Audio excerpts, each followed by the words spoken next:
عزیز طلباء، میں پروفیسر محمد رضوان اللہ، Urdu department, Jain college آرا۔ یہ آج میر تقی میر کی شاعری پر آج کا لیکچر ہے، اور یہ ایم اے اردو کے سیکنڈ سیمسٹر کے طلباء کے لیے ہے، اور یہ 5واں پرچہ ہے۔ یہ 5واں پرچہ غزل کا پرچہ ہے۔ جیسا کہ آپ جانتے ہیں کہ اس میں صرف غزلوں کے جو شعراء ہیں تو ان کو پڑھنا ہے، اور ان میں جو سب سے اہم شاعر کہا جا سکتا ہے میر تقی میر ہے، جس کو آج کے لیکچر کے لیے منتخب کیا گیا ہے۔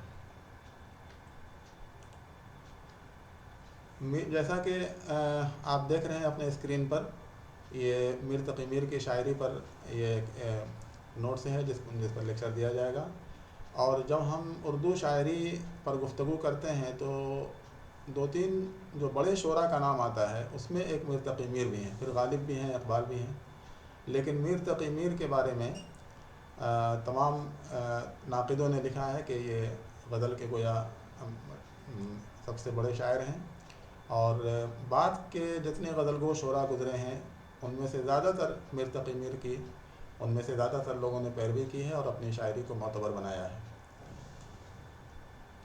جیسا کہ آپ دیکھ رہے ہیں کہ میر تقی میر نے یوں تو ہر صنف سخن میں طب آزمائی کی ہے، لیکن ان کی شاعری کا اصل جوہر غزل میں ہی کھل کر سامنے آیا ہے۔ ہر صنف سخن کا مطلب یہ ہوتا ہے کہ میر تقی میر کی شہرت تو یوں تو غزل گو کی حیثیت سے ہے، یہ صحیح بات ہے، لیکن انہوں نے صرف غزل نہیں کہی ہے بلکہ قصیدہ، مثنوی، مرثیہ وغیرہ ہر صنف سخن میں طب آزمائی کی ہے۔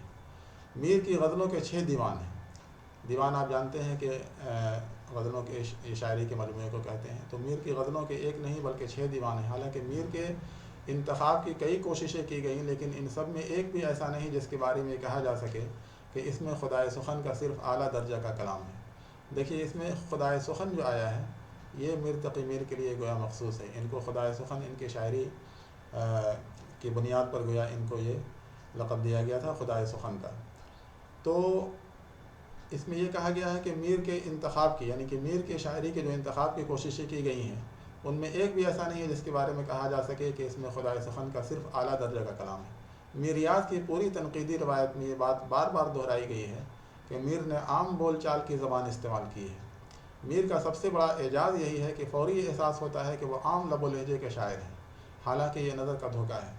دیکھیے، میر تقی میر کی شاعری بے حد سادہ ہے، آپ انداز سے اس کو پڑھیں گے تو ایسا لگتا ہے جیسے کوئی سامنے بیٹھ کے بات کر رہا ہو، لیکن سچ پوچھیے تو یہ نظر کا دھوکہ ہے۔ اگر آپ اس کی پرتیں کو کھولیں گے تو اس میں بہت سی گہری باتیں بھی ملیں گی۔ اصلاً میر کا فن فریب نظر کی حیثیت رکھتا ہے، یعنی سادگی کے ساتھ میر کی پرکاری اس درجہ تہنشیں ہے کہ بظاہر سادہ ہی سادہ معلوم ہوتی ہے۔ میر بار بار یہ دعویٰ کرتے ہیں کہ اگرچہ ان کی گفتگو عوام سے ہے لیکن ان کے شعر خواص پسند ہیں۔ میر کو بھی اس بات کا اندازہ تھا کہ ان کی شاعری کا لہجہ بظاہر سادہ ہے، لیکن وہ اس بات پر پورا یقین رکھتے تھے، پورا ان کو اعتماد تھا کہ ان کی شاعری خواص کے حلقے میں بھی پسند کی جاتی ہے اور کی جاتی رہے گی، اگرچہ ان کی گفتگو و عام بول چال کے انداز استعمال کر کے وہ کہتے ہیں کہ ان کی گفتگو عوام سے ہے۔ عوام سے گفتگو اردو جیسی زبان کے وجود میں آنے کا ثبوت تھا، لیکن اشعار کا خواص پسند ہونا ادائے خیال، لطف زبان اور حسن کاری کے ان تمام تقاضوں کو پورا کیے بغیر ممکن نہیں تھا جو غزل کی صدیوں کی شعری روایت کا حصہ بن چکے تھے۔ جیسے عوام کی گفتگو جو ہے وہ تو ٹھیک ہے، اردو زبان میں آپ سادگی کے ساتھ استعمال کیجئے، سادہ الفاظ کا استعمال کیجئے، سادہ انداز بیان اختیار کیجئے تو عوام سے گفتگو ہوگی، لیکن صرف یہی چیز خواص کے لیے پسندیدگی کا باعث نہیں بن سکتی جب تک کہ اس میں ادائے خیال نہ ہو، لطف بیان نہ ہو۔ یعنی جتنے شعری لوازمات ہیں، جتنے شاعری کے تلازمات ہیں، ان سب کے تقاضوں کو پورا کیے بغیر یہ ممکن نہیں ہے کہ آپ کی شاعری جو ہے وہ خواص کے حلقے میں پسند کی جائے، اور میر تقی میر کو اس کا اندازہ تھا، اس لیے انہوں نے اپنی شاعری میں، اپنی غزلوں میں ان تمام باتوں کا خیال رکھا ہے۔ ادا خیال بھی ہے، لطف بیان بھی ہے، حسن کاری بھی ہے۔ زبانی روایت کا آخری امین، یہ دیکھیے سب ٹائٹل ہے۔ میر کی زندگی کے آخری ایام میں پریس یا چھاپا خانہ کی ابتدا ہو چکی تھی، لیکن خود میر کا دیوان ان کے انتقال کے بعد چھپا۔ میر کے دور میں ہمارے ادب کی بہت سی روایتیں کہنے اور سننے کی روایتیں تھیں۔ اس پس منظر میں دیکھیے تو شاید میر اردو غزل میں کہنے اور سننے کی زبانی روایت کے آخری امین ہیں۔ میر میر کی زندگی کے آخری دنوں میں جو ہے وہ پریس کی ابتدا ہوئی تھی، چھاپہ خانے کی ابتدا ہوئی تھی، اور خود میر کا دیوان بھی ہے ان کے انتقال کے بعد چھپا تھا۔ تو اور ان کے دور میں جو ہے، میر کے دور میں بہت سی ادب کی روایتیں جو ہیں وہ کہنے اور سننے کی روایتیں، زبانی روایتیں، وہ روایتوں کا زمانہ تھا۔ اس پس منظر میں دیکھیے تو شاید میر اردو غزل میں کہنے اور سننے کی روایت، زبانی روایت کے آخری امین ہیں۔ میر کے اشعار میں باتوں کا انداز پایا جاتا ہے۔ یہ اسی ماحول کا اثر تھا کہ وہ جیسے زبانی کوئی گفتگو کرتا ہے، اسی ماحول کا اثر تھا میر کے دور میں زبانی روایتوں کا دور تھا، اس لیے اسی ماحول کا اثر تھا کہ میر کی شاعری میں باتیں کرنے کا انداز، گفتگو کرنے کا انداز ملتا ہے۔ محمد حسین آزاد کہتے ہیں کہ بیان ایسا پاکیزہ جیسے باتیں کرتے ہیں۔ سید عبداللہ نے بھی لکھا ہے کہ میر کے لکھنے سے زیادہ کہنے کے قائل ہیں۔ میر جا بجا پیارے میاں میر صاحب اور میر جی وغیرہ بھی اشعار میں تخاطب کے لیے استعمال کرتے ہیں۔ گویا یہ ساری چیزیں اس بات کو ظاہر کرتی ہیں کہ وہ اس طرح شعر کہتے تھے جیسے وہ باتیں کر رہے ہوں۔ لیتے ہی نام اس کا سوتے سے چونک اٹھے، ہے خیر میر صاحب کچھ تم نے خواب دیکھا۔ دیکھیے یہ بالکل خود کلامی کا انداز ہے۔ اسی لیے میر پر جن لوگوں نے لکھا اس زمانے میں بھی اور آج بھی، وہ سب اس بات کا اعتراف کرتے ہیں کہ میر کے اشعار میں کہنے سننے اور باتیں کرنے کا انداز ملتا ہے۔ محمد حسین آزاد کو ہم نے کوٹ کیا، انہوں نے بھی یہی بات لکھا ہے۔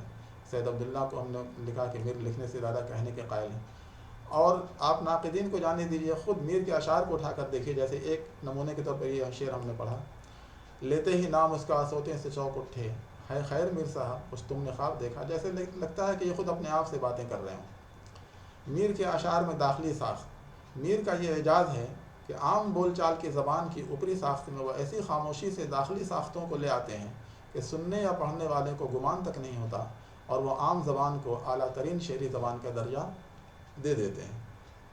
یہی دیکھیے میر کی شاعری کا اعجاز ہے۔ واقعی سب سے اہم نقطہ ہے کہ بظاہر تو ایسا لگتا ہے کہ وہ عام بول چال کی زبان استعمال کر رہے ہیں، لیکن ان کی داخلی ساخت میں کچھ نہ کچھ ایسی خصوصیت ہوتی ہے، ایسا کچھ نقطہ ہوتا ہے کہ سننے والے کو گمان تک نہیں ہوتا کہ وہ عام زبان کو اعلیٰ ترین شعری زبان کا درجہ دے دیتے ہیں۔ مثلاً کہا میں نے گل کا ہے کتنا صبا، کلی نے یہ سن کر تبسم کیا۔ بہت ہی مطلب نزاکت کے ساتھ اور بہت ہی اختصار کے ساتھ انہوں نے ایک عام بول چال کی زبان میں کتنی بڑی بات کہہ دی ہے۔ یہ اس کی بہترین مثال ہے، میر کا یہ شعر اس کا بہترین نمونہ ہے۔ میر کی شاعری میں یہ حسن یا شعری تجربہ، دراصل میر کے یہاں بول چال کی زبان میں شاعری نہیں بلکہ شاعری کی زبان میں بول چال، یہ بہت بڑی بات ہے کہ بول چال کی زبان میں میر نے شاعری نہیں کی ہے، بلکہ میر نے اپنی شاعری کی زبان میں گویا بول چال کی ہے۔ یہ میر کی شاعری میں یہ حسن اور یہ شعری تجربہ گویا بالکل نیا ہے، اور یہ حسن بالکل منفرد ہے۔ میر کی شاعری میں فارسی آمیز لہجہ بھی پایا جاتا ہے۔ میر کے سادگی پر اس قدر زور دیا گیا ہے کہ ان کے شعری اسلوب پہ دوسرے بہت سے پہلو نظر انداز ہو گئے۔ یہ بہت اہم پہلو ہے جو میر کی سادگی کی تہ میں کہیں نہ کہیں چھپ گیا، اور میر کی سادگی پر اتنی ساری باتیں ہوئی کہ میر کی سادگی کا میر کی شاعری کا جو بہت ہی اہم نقطہ تھا ان کے فارسی آمیز لہجہ، وہ کہیں نہ کہیں دب گیا ہے۔ تو میر کی سادگی پر اس قدر زور دیا گیا کہ ان کے شعری اسلوب پہ دوسرے بہت سے پہلو نظر انداز ہو گئے۔ جو پہلو نظر انداز ہو گئے اس میں ان کا ایک فارسی آمیز لب و لہجہ بھی تھا، جس میں ان کا ایک اہم پہلو ان کا فارسی آمیز لب و لہجہ ہے۔ واقعہ یہ ہے کہ میر فارسی کی تراکیب کو بہت خوبی سے کھپاتے ہیں۔ ظاہر سی بات ہے، دیکھیے میر تقی میر کی شاعری کا زمانہ جو تھا وہ فارسی آمیز گویا زمانہ تھا۔ تمام لوگ اس زمانے میں مطلب فارسی کا بہت ہی وہ استعمال ہو رہا تھا، اس لیے ان کا اثر آنا بالکل لازمی تھا، اس میں کوئی حیرت یا تعجب کی بات نہیں ہے۔ اب مثال کے طور پر ان کا یہ شعر دیکھیے، ایک وہم نہیں بیش میری ہستی موہوم، اس پر بھی تیری خاطر نازک پہ گرا ہوں۔ اس میں دیکھیے ان کی سادگی کا نمونہ یا سادگی کی مثال آپ کو اس شعر میں شاید نہیں ملے گی۔ اس میں آپ کو ہستی موہوم دیکھیے، خاطر نازک دیکھیے، بیش کا لفظ دیکھیے، یہ تمام فارسی آمیز لب و لہجے کے تأثر کے سے وہ اثر پذیری کا پتہ دیتے ہیں۔ تو یہ ایک بہت اہم نقطہ ہے ان کی شاعری کا، فارسی آمیز لب و لہجہ، جس پر بہت کم گفتگو ہوئی، اور اس پر بات کیے بغیر سچ یہ ہے کہ میر کی شاعری پر گفتگو گویا مکمل نہیں ہو سکتی، اور ان پر صحیح طریقے سے وہ تنقید نہیں کی جا سکتی۔ اثر لکھنوی نے صحیح اشارہ کیا ہے کہ بہت سی فارسی ترکیبیں جن کا صحرا غالب کے سر باندھا جاتا ہے، مثلاً یک قطرہ خون، حریف نبرد وغیرہ، یہ سب میر کی دین ہیں۔ اگر آپ اردو کے ناقدین یا فارسی کے ناقدین نے بھی ان بہت سی تراکیب کو ایسا ڈھونڈ کے نکالا ہے جو سب سے پہلے استعمال ہوا ہے میر تقی میر کی شاعری میں، جس میں قطرہ خون وغیرہ ہے۔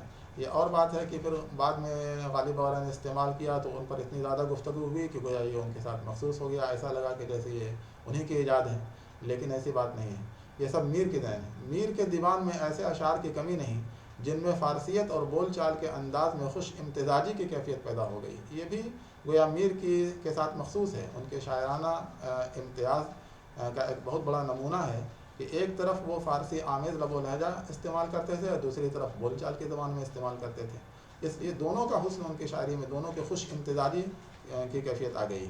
میر نے عام طور پر سادہ لہجہ اختیار کیا، لیکن جہاں کوئی گہرا تجربہ ہوا ہے وہاں وہ اکثر فارسی آمیز انداز اختیار کیا۔ مثلا موسم آیا تو نخل دار پہ میر، سر منصور ہی کا بار آیا، اس میں ترمیم بھی ہے، اور اس کے لیے انہوں نے، ظاہر سی بات ہے بول چال کی زبان اگر استعمال کرتے تو شاید یہ کیفیت یا یہ موضوع، اتنا اہم موضوع اتنے اچھے سے وہ ادا نہیں ہو پاتا، اور میر تقی میر جیسا شاعر اس نقطے کو خوب سمجھتا تھا۔ میر نے فارسی کے ساتھ پوری اردو کو بھی برتا ہے، جس میں برج بھاشا کی بھی نہایت قیمتی کی روایت بھی ہے۔ میر کے ہاں کبھو، کسور، ٹک، سجن وغیرہ سینکڑوں الفاظ برج کے غیر شعوری اثرات کی یاد دلاتے ہیں۔ میر ایک طرف فارسی لب و لہجے سے بھی متاثر تھے، لیکن ان کے دور میں جو برج بھاشا کا فروغ ہو رہا تھا تو اس سے وہ الگ کیسے رہ سکتے تھے، اس کا بھی استعمال انہوں نے خوب کیا ہے۔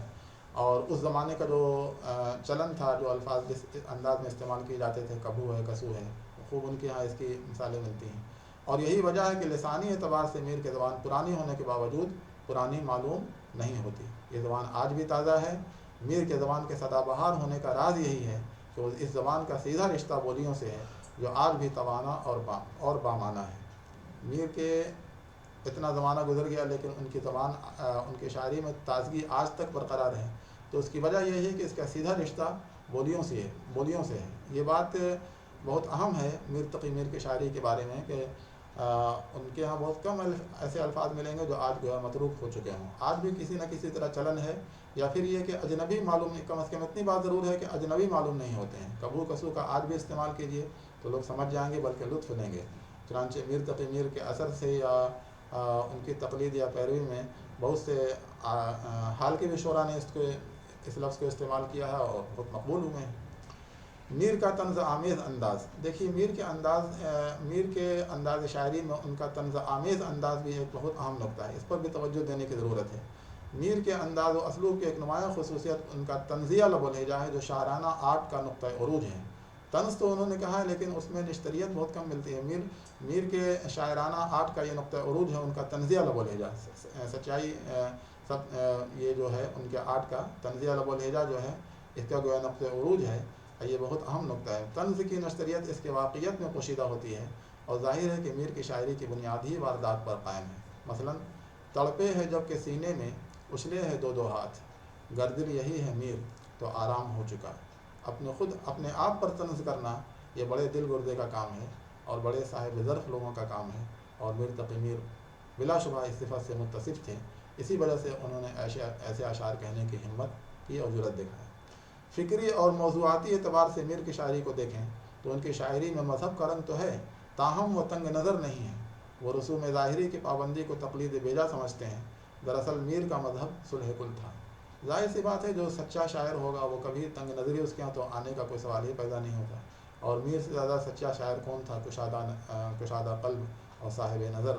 میر کی شاعری کو دیکھیں تو مذہب کا رنگ ضرور ملتا ہے، لیکن تنگ نظری آپ کو کہیں نہیں ملے گی، اور جتنے مذہبی رسوم، ظاہری رسوم ہیں، ان کی پابندی کو وہ تقلید بیجا، یعنی اس کی پابندی کو وہ ضروری نہیں سمجھتے تھے، بلکہ ان کا مذہب صلح کل تھا۔ کس کا کعبہ کیسا قبلہ، کون حرم ہے کیا احرام، کوچے کے اس باشندے نے سب کو یہیں سے سلام کیا۔ اس میں دیکھیے اتنا خوبصورت شعر ہے کہ اس میں کہیں پر بھی کسی بھی مذہب کے لیے نہ تو ان کے دل میں احترام کی کوئی کمی ہے، ہر مذہب کے لیے ان کے دل میں احترام ہے۔